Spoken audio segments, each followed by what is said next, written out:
في الفيديوهات الفايتين هضرت لكم على سكيتشيك وزيليان وكيفاش كذبوا على المتابعين ديالهم باش يزيدوا المشاهدات وباش يربحوا فلوس، وقلت لكم باللي قصه امرين معقده كفس منهم بجوج. قبل ما نبدا الفيديو لا ما كنتيش متبعني دير متابعه وما تنساش لايك الفيديو الا عجبك. شكرا. امرين قالت انها تواجه متلازمه توريت ملي كان في عمرها 6 سنوات. Wow.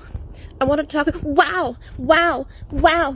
ومتلازمة توريت هو واحد الاضطراب اللي كيخلي الواحد يدير حركات متكررة غير مرغوب فيها في اي لحظة وبشكل لا ارادي. دارت حساب في تيك توك بهدف توعية الناس من هاد المتلازمات، وبعد فيديوهات متتالية وتعاطف الناس معاها جابت ملايين المشاهدات، وصلت لأكثر من 500 ألف متابع. بعد ما زادت الشهرة ديالها الناس لاحظوا انها ولات كتروج للبيزنس ديالها في بزاف ديال الفيديوهات، والناس اللي كيعانيو من هاد المتلازمة هادو بداو كيلاحظوا فيها شي حاجات غريبة بحال غير كتمثل ولا كتقلد المصابين. بعد ما دخلوا المشككين الحساب ديالها اللي كتروج ليه كان في واحد الفيديو المده ديالو تقريبا 2 دقائق، وفي خلال الفيديو كامل ما دارتش حتى شي حركه اللي كتدل على انها مصابه بالمتلازمه، كانت كتهضر بطريقه عاديه. Staring through the window, I want to pour the contents of your mind into a glass and in.